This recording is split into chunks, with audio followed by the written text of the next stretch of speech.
100 वर्षीय बुजुर्ग खुद पास की मिट्टी खोदने लगे और तभी सोने जैसी चमक उनके चेहरे पर पड़ने लगी। उन्हें यह बिल्कुल अंदाजा नहीं था कि आत्महत्या के इरादे से शुरू किया गया रास्ता उन्हें एक सोने के खजाने तक पहुंचा देगा। बुजुर्ग भावुक होकर अपना मुंह ढांप लेते हैं ताकि कोई आवाज बाहर न निकले।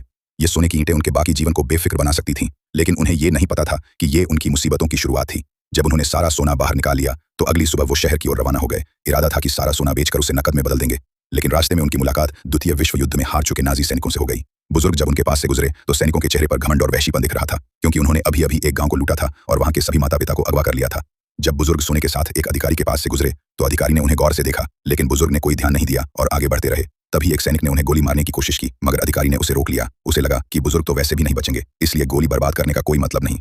लेकिन बुजुर्ग थोड़ी ही दूर पहुंचे थे कि पीछे से कुछ सैनिकों ने उन्हें रोक लिया। जैसे ही उन्होंने थैला खोला और सोना देखा, बाकी सैनिकों को भी बुला लिया गया। उन्होंने बुजुर्ग को एक ओर धकेल दिया और खुद सोना बांटने लगे। बुजुर्ग ने गुस्से में मुट्ठियां भींच लीं। उन्हें लगा कि अब शायद बचने की कोई उम्मीद नहीं। उन्होंने अपने कुत्ते को भाग जाने को कहा, लेकिन कुत्ता ज्यादा दूर नहीं भागा था कि सैनिकों ने उस पर गोलीबारी शुरू कर दी। इस हरकत से बुजुर्ग आग बबूला हो गए। सैनिक हंसते हुए उन्हें डरपोक बूढ़ा कहने लगे। अगले ही पल बुजुर्ग ने एक सैनिक के सिर में गोली मार दी। दूसरा सैनिक हमला करना चाहता था, लेकिन बुजुर्ग ने उसका पेट चीर दिया। गोलीबारी की आवाज सुनकर बाकी सैनिक मशीन गन ले आए और बुजुर्ग पर अंधाधुंध गोलियां चलाने लगे, लेकिन सारी गोलियां उनके अपने ही सैनिकों पर लग गईं। बुजुर्ग ने एक सैनिक को लात मारकर गिरा दिया और उसका हेलमेट उठाकर तब तक पीटा जब तक वो हिलना बंद नहीं